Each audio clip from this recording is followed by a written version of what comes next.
An internal report by the Department of Foreign Affairs has painted a negative and deeply unflattering picture of Britain's performance in the Brexit negotiations. It is based on an extensive round of meetings between senior Irish diplomatic figures and government officials in European capitals. The confidential report, seen by Root News, quotes senior EU figures as being alarmed by chaos in the Conservative government, with British ministers and civil servants unable to agree a coherent policy on Brexit. The report says there are significant concerns across European capitals that it will be difficult to break the deadlock in the negotiations ahead of the December summit. The UK wants the EU 27 to move on to the second phase of the talks covering trade as soon as possible. So far, the EU has said that cannot happen until Britain makes concessions on its financial liabilities, citizens' rights, and the border. The paper is based on a series of meetings between Irish ambassadors and senior embassy officials and government and foreign ministry officials in 10 EU member states and in Japan. The document is a compilation of political reports from Irish embassies across Europe between 6 and 10 November. This was some 3 weeks after the EU summit in Brussels, during which EU leaders told Theresa May that Britain needed to do more on the three key issues. The opinions voiced by EU ministers and senior officials to Irish diplomats reflect widespread pessimism and even scorn about the British government's negotiating position. Some EU figures talk of chaos in the British government.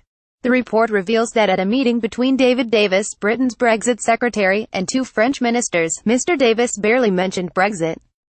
This was much to the surprise of his hosts, who had regarded the meeting as an opportunity for Mr. Davis to unblock French resistance to negotiations graduating to the next phase.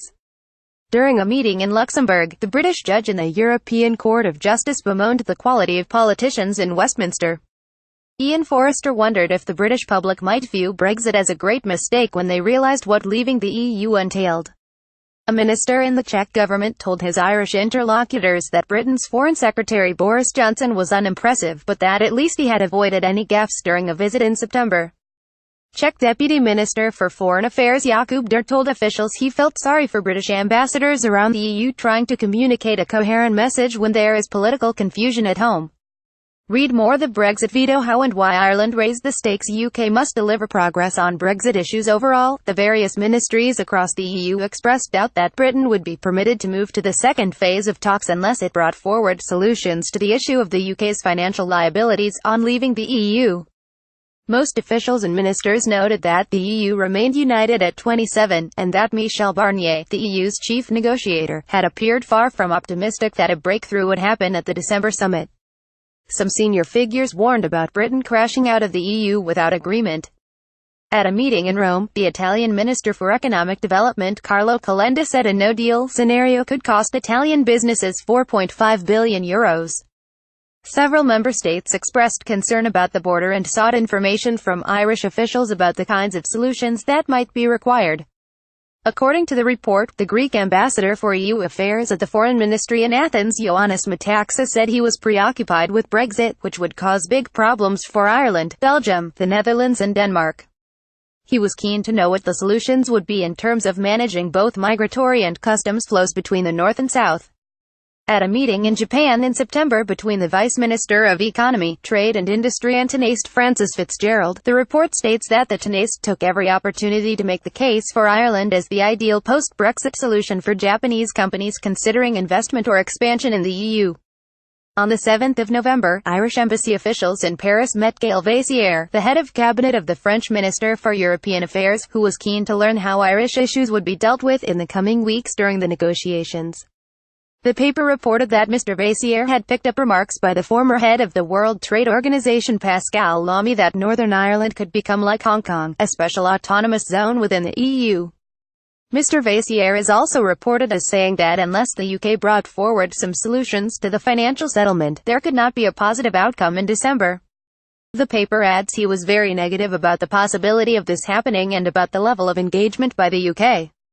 The report then details Mr. Davis' dinner with the French Minister for Foreign Affairs Jean-Yves Le Drian and Nathalie Loiseau, the French Minister for European Affairs, on the 23rd of October. Despite having billed this in the media in advance, the paper states, as a meeting to unblock French resistance, Davis hardly mentioned Brexit at all during the meeting, much to French surprise, focusing instead on foreign policy issues. In a meeting with the Cypriot Minister for Foreign Affairs Ioannis Kasoulides, the Irish ambassador was told that the UK must do more on the financial settlement. It's a matter of trust. The Irish embassy in Slovakia reported that government ministers there were insistent that the financial settlement issue was very important, and that EU citizens in the UK must have their rights protected, not just for 4 years but for 40 years.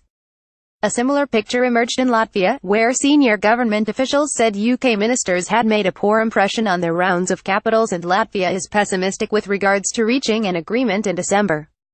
The officials said the biggest problem is the chaotic political situation in the UK government.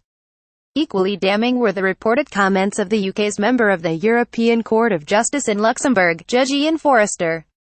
The report quotes the judge as saying there were issues around the quality of politicians in Westminster at present. He described British society as very divided, and it was difficult to see any solutions to this in the current political context. The judge said there had been a fair amount of contact between him and the British government on the issue. However, he said only one person out of all those who had been in contact had any real grasp of the complexities involved in leaving the EU.